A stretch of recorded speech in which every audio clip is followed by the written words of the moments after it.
Form 11 10 union councils के हमारे पास ऐसे हैं जिसमें हम जीते हुए हैं, लेकिन रिजल्ट अपेंडिक्स ए जो आता है कंपाइल्ड, उसमें उनको जिता दिया है। हाँ, 25 वोट से जीते हैं, 38 कैंसिल कर दिए, और 38 सारे पीटीआई के कैंसिल किए, क्योंकि आपको पता है वो पीपल्स पार्टी के तो इतने पढ़े लिखे सब पीएचडी हैं इलेक्शन में, उनके वोट तो सब सही पड़ते हैं। ये पड़ा हुआ है फॉर्म, और ऐसे बहुत सारे हैं।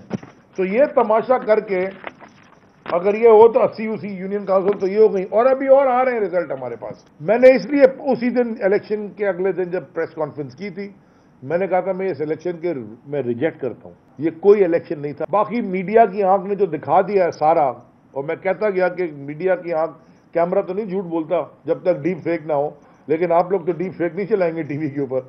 सारे पाकिस्तान ने देख लिया, सारी दुनिया ने देख लिया, सोशल मीडिया पे और आ रही है वीडियोस, क्या तमाशे हो रहे हैं। वो बैठ के ठप्पे लगा रहे हैं, हाँ भी क्या हो रहा है, ऐसे ऐसे ठप्पे लगा रहे हैं प्लान करके। ये प्लान हुआ है, बड़ा समझ रहे हैं कि जी हो कराची के इस्तीफे सारे हो गए, वोट आ गया, हम इलेक्शन जीत जाएंगे। पता चलेगा जब इमरान खान खड़ा होगा 35 सीटों पे। हाफिज नईम भाई से हम एक्सचेंज भी कर रहे हैं नोट्स रिगिंग के, कि उनके पास जो डेटा और हमारे पास जो डेटा, हम नोट्स एक्सचेंज कर रहे हैं इंशाल्लाह। वो भी इस वक्त सरापा एहतजाज है। मैं उनको कह रहा हूं अच्छी आपने कैंपेन की, मुबारक हो, लेकिन वो भी सरापा एहतजाज है, उनके साथ भी चोरी की जा रही है, हालांकि कम।